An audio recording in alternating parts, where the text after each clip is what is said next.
교회 성도님들이 정말 예수님을 뜨겁게 사랑하셨으면 좋겠습니다. 그래서 우리 인생을 송두리째 바꿔버릴 수 있을 만큼 예수님이 저와 여러분의 주인이 되었으면 좋겠습니다. 예, 이렇게 예수님을 뜨겁게 사랑함으로요 신앙생활하는 것이 정말 행복하셨으면 좋겠습니다. 그래서 이 교회에 나와서 예배 드리는 이 시간이 바로 기다려지고, 그래서 또 강단에서 선포되는 이 말씀이 나를 고치고 나를 회복하는 그 하나님의 말씀으로 받아, 그래서 이 하나님의 말씀이 정말 꿀송이처럼 달게 느껴질 만큼, 그래서 이 신앙생활이 행복하셨으면 좋겠습니다. 할렐루야. 여러분, 이와 같이 신앙생활을 하게 된다면요 정말 힘있고 능력 있는 삶을 살게 될 것입니다. 자, 그렇다면 어떻게 하면 이렇게 신앙생활이 힘있고 능력 있는 삶을 살게 될 것인가? 여러분, 어떻게 해야 되는가 하면요 우리의 신앙이 바로 장성자의 신앙, 바로 우리 믿음이 자라나야지 이와 같이 능력 있는 신앙생활을 하게 되는 줄 믿습니다. 왜냐하면 우리가 이렇게 예수님을 뜨겁게 사랑해서 정말 하나님이 기뻐하시는 삶을 살고요 능력 있는 삶을 살려면 누가 그것을 방해하는가 하면 우리의 원수가 있어서, 이 원수, 악한 사단 마귀 귀신이요 이 악한 영들이 우리가 그런 능력 있는 삶을 살지 못하게 수단 방법을 가리지 않고 방해를 하고 유혹하기 때문에 이 악한 영들의 역사를 이기려면 믿음이 있어야 됩니다. 장성자의 믿음을 가질 때 이것을 이길 수 있기 때문에 우리 참된 평안교회 성도님들은 전부 다 이 장성자의 믿음이 되셔서 악한 영의 역사를 이기심으로요 정말 주님께서 주시는 그 생명으로 충만하셔서 이기고 능력 있는 신앙생활 하셨으면 좋겠습니다. 지난주 월요일날 이렇게 학교에 가서 어떤 목사님이랑 교제를 하는데요 그 목사님이 하소연을 합니다. 참 너무나 속상하다고 이렇게 하소연을 하시는데요 하소연을 하시는 이유가 무엇인가면 섬기는 교회 권사님이 3주째 이렇게 교회를 나오지 않는다고 합니다. 3주째 권사님이 나오지 않는데 이 권사님은 어떤 분인가면 음대를 나오셔서 아주 음악에 조예가 깊어서요 성가대에서 소프라노 파트장을 하면서 섬기면서 바로 신앙생활도 상당히 오래 하신 권사님인데 그래서 평상시에도 목사님은 별로 즐겨하지 않는데 이렇게 그 클래식 음악을 이렇게 카톡으로 하면서 목사님 그 좋은 음악 들으면서 행복한 하루 보내시길 바랍니다. 이렇게 카톡도 이렇게 많이 보내시고요. 신앙생활 오래 한 권사님인데 3주째 교회를 나오지 않아서 전도사한테 왜 권사님이 나오지 않느냐 이렇게 알아보게 했는데 이 권사님이 왜 안 나오냐면 성가대에서 이렇게 소프라노 파트장인데 새로 들어온 이 성가대 집사님이랑 이렇게 얘기를 하다가 이 집사님이 이 권사님한테 아니 음대 나온 거 맞아요? 그러면서 그 무시하는 발언을 이렇게 했다는 것입니다. 그래서 이제 그것 때문에 말다툼이 이렇게 생겨가지고요. 그래서 상처를 받아가지고 나 별로 교회 가고 싶지 않다고, 교회 다니고 싶지 않다고 해서 3주째 교회를 나오지 않는다고 이렇게 소식을 듣고 너무나 속상해서 너무나 가슴 아파서 그 말다툼한 집사님은 교회에 나오는데 이 집사님이 그 권사님이 됐는데 교회에 나오지 않는 모습을 보고서 내가 목회를 잘못했구나 이런 생각이 들어서 너무나 자신에 대해서도 그랬답니다. 20년을 넘게를 목회를 하면서 이 목사님이 자신이 목회할 때 그러니까 말씀을 전할 때 항상 좋은 얘기만 하고 잘한다고 격려하고 칭찬하는 이런 그 설교만 해서 내가 그렇게 권사님이 됐는데도 그렇게 그 신앙생활 오래 했는데도 그 신앙을 어른아이로 만든 것은 아닌가 이렇게 그래서 그런 생각이 들어서 너무나 자책하면서 너무나 속상하다고 이렇게 하는 이야기를 교제하면서 들었는데요. 저도 이제 그 얘기를 들으면서 저의 목회를 한번 뒤돌아봤습니다. 저도 과연 어떤 목회를 하고 있는가? 저도 이렇게 개척을 하고 나서 지금 4년 6개월 정도 됐는데 저도 마찬가지로 개척을 했어요. 오직 복음으로 복음적인 설교를 해야 되겠다. 오직 은혜를 전해야 되겠다. 은혜로 목회해야 되겠다 결심해서요. 사실 강단에서 지금까지 뒤돌아볼 때 강단에서 바로 회개를, 강력한 회개를 선포한다든지 또 삶 속에서 또 잘못 산 것을 또 지적하고 훈계하고 또 이렇게 그런 강력한 회개의 메시지를 선포한 적이 별로 없는 것 같았습니다. 사실 하나님께서 이렇게 좋은 성도님들을 붙여주셨어요. 사실은 우리 집사님들, 권사님들이요 이렇게 회개를 선포하지 않아도 될 만큼 사실은 잘 섬기고요 신앙생활을 열심히 하시고 그렇기 때문에 그렇게 회개를 선포할 필요도 없었습니다. 그래서 그런 면에서는요 하나님께서 좋은 성도님들을 붙여주셔서 이렇게 같이 신앙생활하는 곳에서 너무나 감사합니다. 할렐루야. 그런데도 드는 생각은요 그럼에도 불구하고 제가 때로는 회개의 메시지를 전해야 되겠구나. 신앙생활에 나태해지고 신앙생활에 이렇게 그런 모습을 이렇게 다시 한번 각성시키는 이런 회개의 메시지를 가끔은 강력하게 선포해야 되겠구나. 그런 생각이 들었습니다. 왜냐하면요 우리가 지난 시간에도 은혜를 나눴지만 우리가 옥토밭이 됐음에도 불구하고 좋은 심령이 됐음에도 불구하고요 우리가 원수가 있기 때문에 원수가요 우리 심령에 돌멩이를 던져놓고 또 가시떨기를 이렇게 심어놓기 때문에 우리가 계속해서 좋은 심령, 좋은 믿음, 좋은 신앙이 되면 참 좋겠는데 방심하면 원수가 우리를 흔들기 때문에요. 그래서 생각이 드는 생각이 그래서 이 때로는 회개의 메시지를 힘있게 또 선포해야 되겠구나 그런 생각이 들었습니다. 그런 의미로 혹시 제가 매번 이렇게 그런 설교를 전하면요 다 이렇게 또 다음 주에 안 나오시고 그러실 것 같은데 그 설교 말씀 본문에서 이런 말씀이 했을 때는요 제가 회개의 메시지를 선포해도 이것을 목사의 말로 들으시는 것이 아니라 하나님께서 나에게 주시는 말씀으로 내 신앙을 점검하고 내가 부족한 것, 내가 지금 신앙이 나태했다면 하나님께서 바로 분발하라고 열심내라고 하시는 말씀이구나. 나에게 하나님 주시는 말씀으로 받으셔서요 감사로 받으시고 절대로 시험 들지 마시고 감사로 받으셔서 나를 고치고 나를 회복시키는 그런 은혜가 있으셨으면 좋겠습니다. 예. 여러분 우리 신앙이요 신앙생활 하면 할수록 자라나고 성장해야 됩니다. 신앙생활 막 시작하는 초신자라면 누가 자신에게 기분 나쁜 말을 했을 때 그것 때문에 감정이 상하고요 기분이 상해서 교회에 나오기 싫고 흔들릴 수 있습니다. 그래서 초신자에게는요 절대로 그렇게 질책을 한다고 하거나 봐요 회개하라고 이야기하지 않습니다. 초신자에게는요 항상 좋은 말만 하고요 격려합니다. 그래서 막 시작하시는 초신자에게는요 주일날 교회만 나와도 너무 잘했다고 하나님께서 너무 기뻐하실 것이라고 이렇게 칭찬하고 격려한 것입니다. 왜냐하면 이 질책을 회개의 메시지를 아직 받아들일 만한 바로 이 신앙이 장성자가 되지 않았기 때문에요 초신자 때는요 항상 잘한다 그 칭찬과 격려만 하는 것입니다. 그런데 계속해서 칭찬과 격려만 할 수는 없는 것입니다. 신앙생활을 5년 했는데 10년 했는데 그때도 계속해서 칭찬과 잘못해도 칭찬과 격려만 하는가? 그렇지 않습니다. 그래서는 안 됩니다. 우리가 자녀가 태어나면요 밥만 먹고 잠만 잘 자도 그렇게 그 모습 보고 이쁜 것입니다.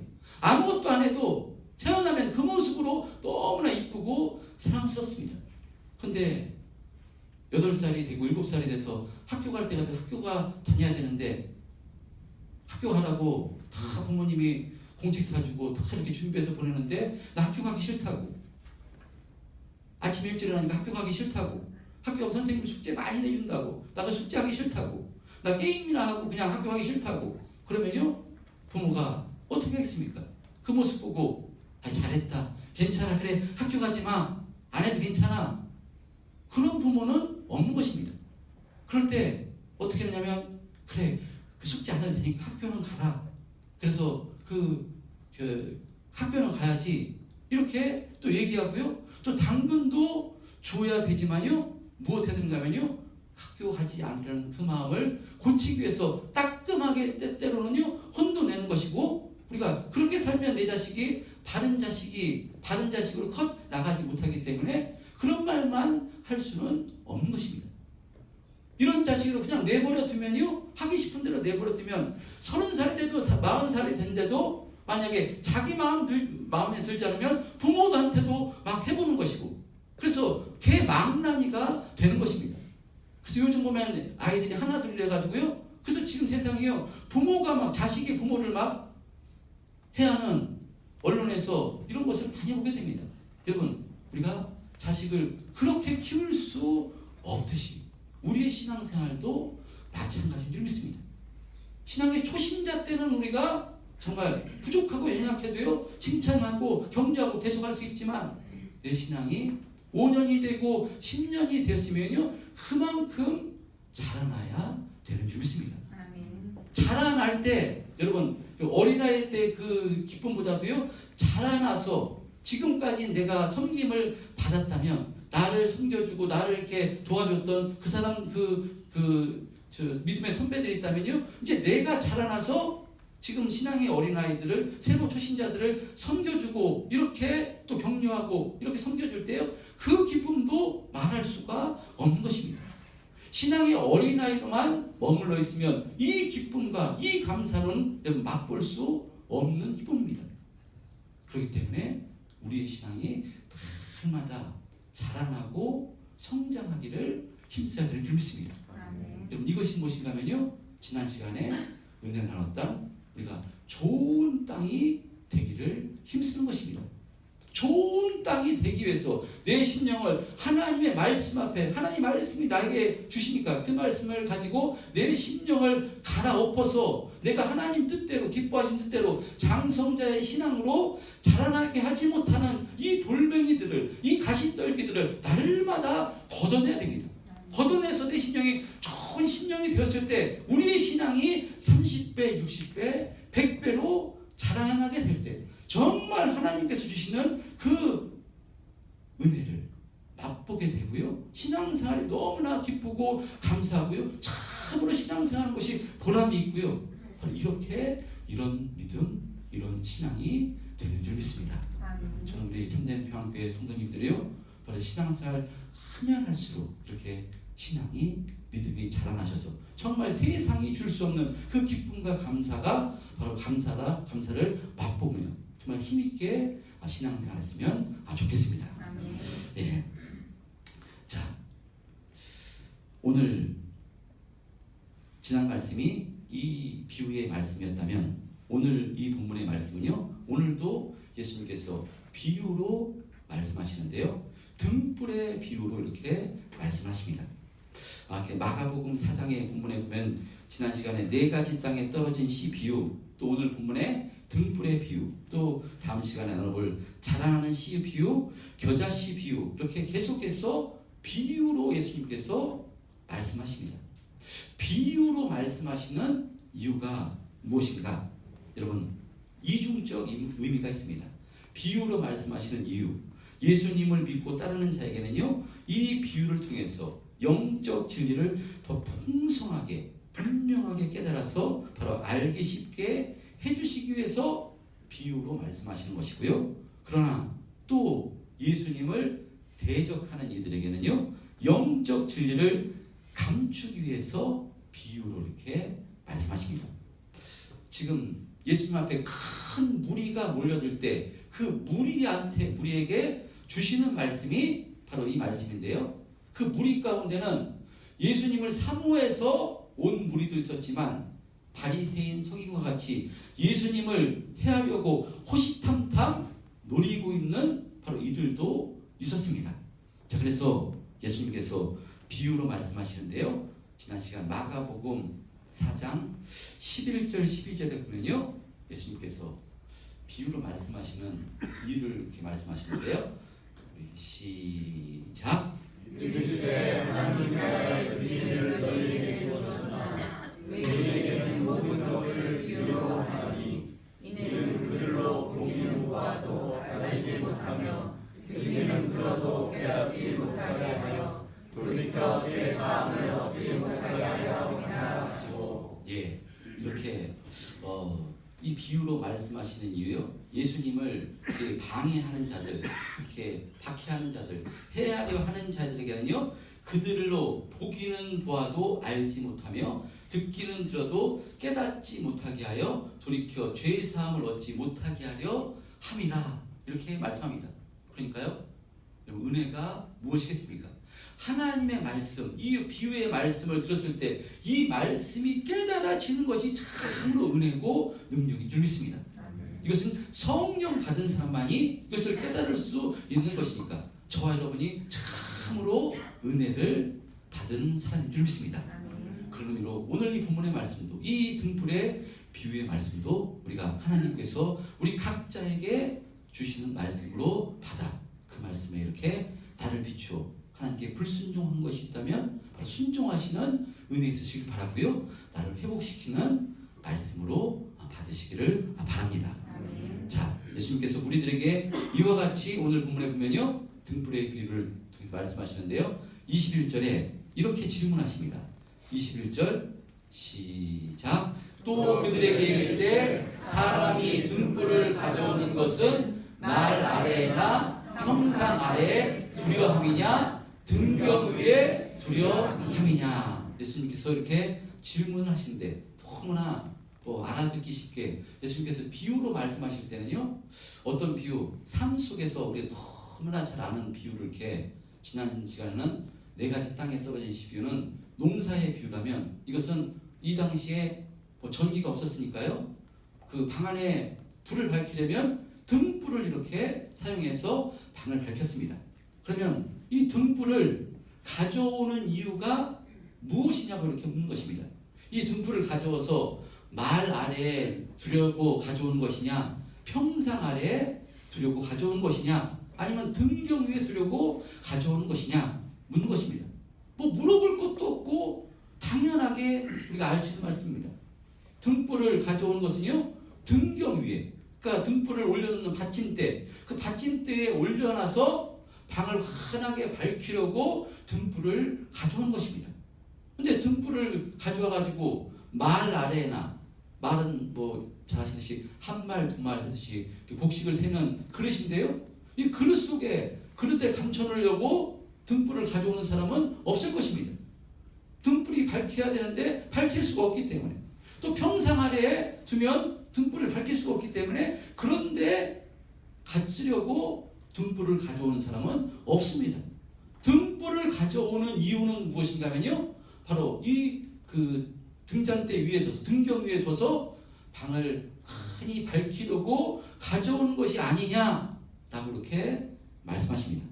그러면서 22절에 뭐라고 말씀하는가 하면요, 드러내려 하지 않고는 숨긴 것이 없고 나타내려 하지 않고는 감추인 것이 없느니라 말씀합니다. 한 번 더 보겠습니다.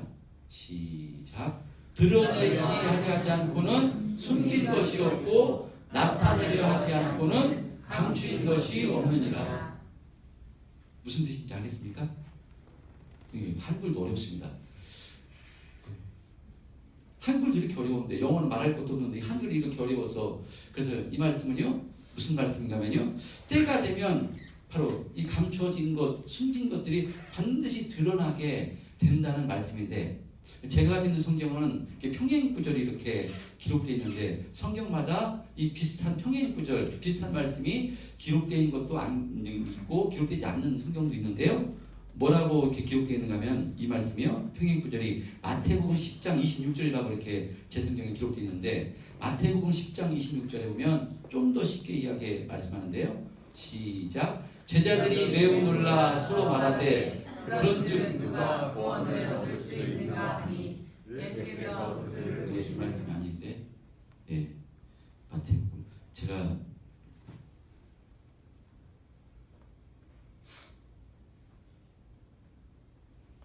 평행 구절이 어떻게 나와 있는가 하면요. 그런즉 그들을 두려워하지 말라. 감추인 것이 드러나지 않을 것이 없고 숨은 것이 알려지지 않을 것이 없느니라. 이렇게 말씀합니다. 마태복음 10장 몇 절이었어요? 지금 이게 그냥 아까 맞는 거였죠? 왜 잘못 띄워져가지고 당황하게 사람 다시 한번 흡독해 보겠습니다. 시작. 그런즉 그들을 두려워하지 말라. 감추인 것이 드러나지 않을 것이 없고 숨을 것이 알려지지 않을 것이 없느니라. 자, 그러니까 현재는 숨겨져 있고요, 감춰져 있다 할지라도 언젠가 때가 되면 반드시 감춰질 것이 드러나고 밝혀지게 된다는 그런 의미의 말씀입니다. 자, 그러면 이렇게 등불과 같이 무엇이 밝혀지고 드러나게 될 것인가 하는가 하면요, 이 비유의 말씀, 이 등불이 과연 그럼 무엇을 뜻하는 것인가? 지난 시간에 4가지 땅에 떨어진 씨 비유는요, 이 제자들이 듣고 알아듣지 못해서 예수님께 이 비유가 무슨 뜻입니까? 이렇게 물었습니다. 그래서 예수님께서 이 비유를 설명해 주셨는데 이 등불의 비유는 설명을 해주지 않으십니다. 설명을 해주시지 않는 이유는 무엇인가 하면요, 이 4가지 땅에 떨어진 씨 비유를 이해하면 이 등불의 비유도 이해할 수 있기 때문에 바로 알려주지 않으신 것인데, 자, 그러면 4가지 땅에 떨어진 씨 비유, 이것을 말씀하시고 이 비유에 대해서 물으실 때 마가복음 4장 11절에서부터 14절에 보면요, 이렇게 말씀하시는데요. 시작. 이르시되 하나님 나라의 비밀을 너희에게는 주었으나 외인에게는 모든 것을 비유로 하나니 이는 그들로 보기는 보아도 알지 못하며 듣기는 들어도 깨닫지 못하게 하여 돌이켜 죄사함을 얻지 못하게 하려 함이라 하시고, 또 이르시되 너희가 이 비유를 알지 못할진대 어떻게 모든 비유를 알겠느냐? 뿌리는 자는 말씀을 뿌리는 것이라. 이렇게 말씀하십니다. 그러니까 비유로 말씀하시면서요, 이 4가지 땅에 떨어진 씨 비유, 예전 성경에 보면 씨 뿌리는 자의 비유였는데 이 씨가 무엇인가 하면요, 이 씨가 하나님의 말씀이라고 이렇게 예수님께서 가르쳐 주십니다. 그런 의미로 이 등불의 비유에서요, 이 등불도 무엇인가 하면요, 하나님의 말씀인 것입니다. 계속해서 비유로 말씀해 주신 건데요, 이것도 마찬가지로 하나님의 말씀입니다. 자, 그러니까 이 등불의 비유를 통해서 무엇을 말씀하는가 하면, 등불을 등경 위에 두어 빛을 밝히듯이 우리들에게 하나님께서요, 하나님의 예수님께서 지금 말씀하시지 않습니까? 이 하나님의 말씀, 예수님의 말씀을 우리가 순종해서 이 말씀을 세상 가운데 밝히 드러내는 이런 삶을 살라고 이렇게 말씀한 것입니다. 예수님의 말씀을 받는데, 하나님의 말씀을 받는데 그 말씀을 받아서 그것을 말 아래나 바로 이 평상 밑에 둔다면 무슨 의미가 있겠느냐? 말씀을 받았으면 이 등불이 말씀이니까 이 등불을 등경 위에 두듯이 너희들의 이 말씀을 너희들이 받아 가장 우선순위로 둬서 그 말씀에 순종함으로써 방안을 밝히듯이 바로 세상 가운데 이렇게 밝은 빛을, 생명의 빛을 전하는 삶을 살라고 지금 예수님께서 비유로 말씀하시는 내용입니다. 여러분, 그러니까요, 우리가 하나님의 말씀을 받았으면요, 그 말씀에 순종하는 삶을 살 때 정말 세상에 빛을 드러내고요, 예수님의 생명을 전해주는데, 그러면 어떻게 하면 이 예수님의 말씀에 순종하며 살아갈 수 있겠습니까?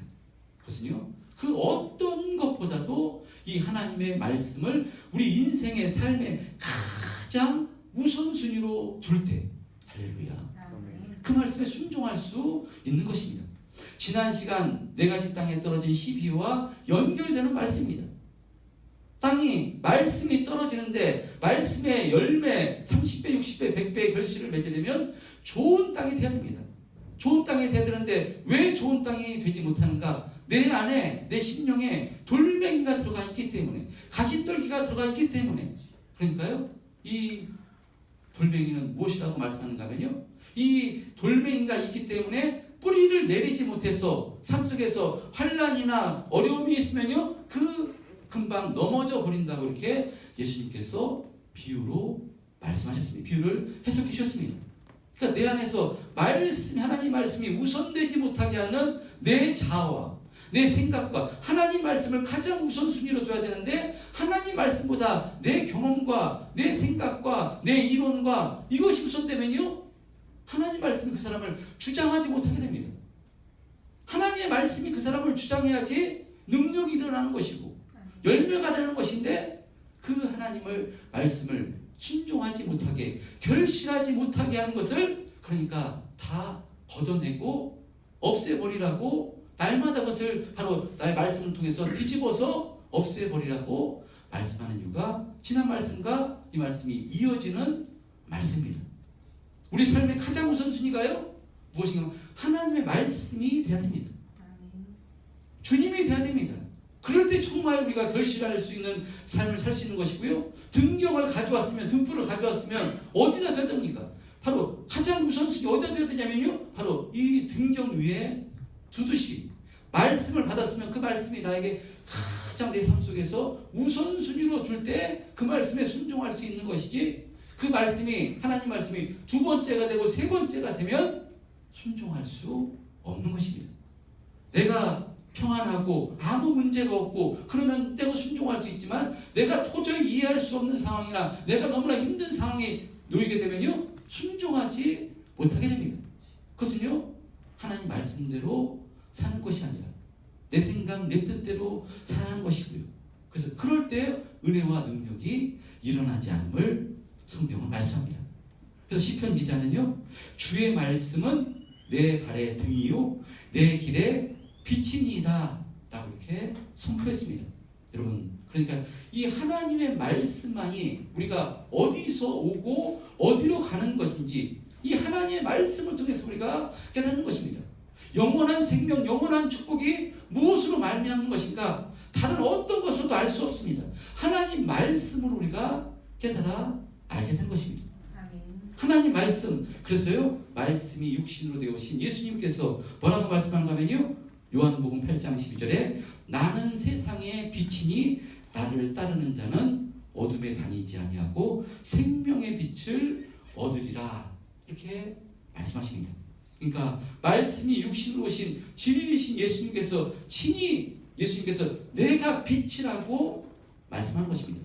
그래서 나를 따라오라고 이렇게 말씀합니다. 나를 따르는 자는 어둠에 다니지 아니하고 생명의 빛을 얻으리라 말씀하시는데요, 오늘 이 등불의 비유도 마찬가지 말씀입니다. 예수님께서 이 말씀하시면서 이 등불을 누구라고 말씀합니까? 예수님 자신이라고 말씀한 것입니다. 예수님이 생명이고 예수님이 빛이기 때문에 바로 너희들이 나를 바라본다면, 내 말씀을 받는다면 그 말씀을 바로 가장 우선순위, 등경에 두듯이 가장 너희들 삶의 우선순위로 주라고 이렇게 말씀합니다. 그럴 때 어떻게 했습니까? 이 등불의 목적은 빛을 밝히는 것입니다. 방 안의 빛을 밝히는 것인데, 우리가 예수님을 가장 우선순위로 살게 되면 바로 우리가 우리 방안을 우리 가정에 비유할 수도 있습니다.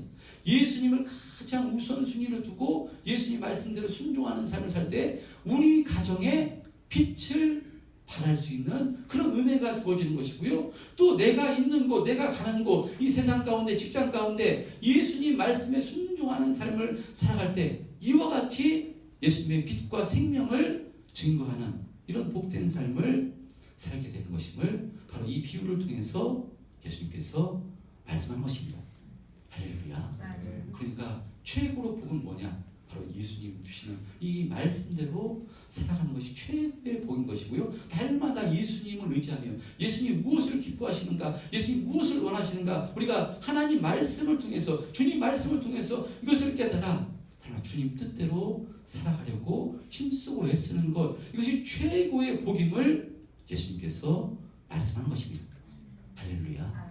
여러분, 이 복된 삶을 우리가 살아가라고 우리에게 성령을 주시고 예수 믿게 해주셨는데요. 그런데 이와 같이 복된 삶을 살지 못하게 그 빛을 말 아래 두려고 돌아도 유혹하고 침상 안에 두려고 주라고 괜찮다고 유혹하는 게 누구인가 하면요, 바로 우리의 원수 사단마귀 역사인 것입니다. 빛을 받았는데 등불을 가져왔는데 괜찮아, 말 안 해도 괜찮아, 아무 상관없어, 침상 밑에도 괜찮아 아무 상관없어, 이렇게 말도 안 되는 것인데 우리가 이 믿음의 장성자가 되지 못하면요, 정말 하나님이 기뻐하는 뜻이 무엇인가 이것을 바로 깨닫지 못하면요, 깨달았다 할지라도 내게서 그것을 말씀에 순종하지 못하고 방해되는 내 생각, 내 이론, 내 여러 가지가 있다면요, 바로 하나님 말씀에, 주님 말씀에 순종하는 삶을 살지 못하기 때문에 바로 이 생명의 빛을 바라고 정말 능력 있는 삶을 살지 못하게 되는 것입니다. 여러분, 신앙생활은 내 생각, 내 경험, 내 이론이 우선이 아니라요, 하나님의 말씀이고요, 주님이 우선이 돼야 되는 줄 믿습니다. 여러분, 이와 같은 신앙이 돼야 되는데 이것을 이렇게 이런 신앙으로 자라나고 바로 성장하지 못하게 흔드는 우리의 원수가 있습니다. 그래서 우리가 무엇 해야 되는가 하면요, 이 하나님의 말씀을 받았어요. 내 속에서 이 사단 마귀, 악한 마귀들이 내 속에, 내 심령 가운데 좋은 심령이 돼야 되는데 돌멩이를 던져준 것은 없는가? 나를 점검해서 말씀을 통해서 내 안에 돌멩이는 없는가? 내 안에 가시떨기는 자라나고 있지 않는가? 내가 혹시 딱딱한 심령이 되어 있지 않는가? 날마다 이 예배를 통해서 자신의 심령을, 자신의 신앙을 점검하셔야 되는 것입니다. 점검하라고, 그래서 하나님 말씀이 선포될 때 점검해서 정말 좋은 땅으로 날마다 만들기 힘쓰라고, 그래야 때 하나님의 말씀이 뿌려지면요, 그 열매가 30배, 60배, 100배 결실을 맺게 된다고 성경은 말씀하는 것입니다. 여러분, 오늘 이 등불을 가져오는 이유, 등불은 등경 위에 둬서 방안을 환히 밝히려고 바로 이 등불을 가져오듯이 우리가 날마다 거룩한 주일 주님 앞에 나와서 하나님의 말씀을 듣습니다. 예수님의 말씀을 듣습니다. 그 말씀이 뭐냐? 그 말씀을 받았으면 그것을 말 아래 등경 위에 그냥 두라고 말씀을 받는 것이 아니라 그 말씀을 내 인생의 삶의 가장 우선순위로 두어서, 그래서 그 말씀에 순종하는 삶을 살아 정말 예수님의 생명과 빛을 드러내는 복된 인생을 살라고 이렇게 말씀하는 것이니, 이것이 저와 여러분들에게 오늘 주시는 말씀으로 받아, 여러분, 악한 사단 마귀는요, 수없이 교만한 방법으로 유혹할 것입니다. 뭘 그렇게 열심히 하려고 그러냐? 그렇게 살 필요가 뭐 있느냐? 그냥 교회만 다녀라. 뭘 그렇게 순종하려고 하느냐? 갖가지 우리의 약점을 통해서요, 우리를 흔들 것입니다. 여러분, 아닙니다. 절대로 그렇지 않습니다. 초신자 때는 그냥 그 교회만 나와도 참 하나님께서 이뻐하시고 그러지만요, 여러분, 가면 갈수록 우리 믿음은 성장해야 됩니다. 가면 갈수록 자라나야 됩니다. 할렐루야. 자라나는 만큼, 성장하는 만큼 많은 것을 볼 수 있고요, 많은 은혜를 끼칠 수 있고요, 우리 심령 가운데도요, 엄청난 감사와 기쁨으로 충만할 수가 있는 것입니다.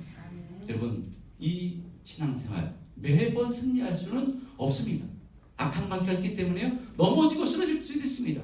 그래서 우리가 힘겹고 어려울 때도 있습니다. 그러나 절대로 포기하지 마시고 날마다 이 하나님 말씀을 붙들고 또 일어나서 여러분 뚜벅뚜벅 믿음의 길 힘있게 걸어가실 때 하나님께서 은혜 주시고 힘 주셔서 정말 이 마지막 때면 반드시 감추어진 것이 드러나게 될 것이라고 말씀합니다. 우리가 이 땅에서 이 예수를 의지해서 어떻게 살았는가, 하나님 말씀을 가장 우선순위로 둬서 어떻게 신앙생활을 했는가, 마지막 때는 전부 다 드러나고 밝혀지게 될 것입니다. 그때 하나님께 참 고생했다, 참 수고했다, 하나님께 칭찬받는 우리 참된 평안교회 성도님들 다 됐으면 좋겠습니다. 이런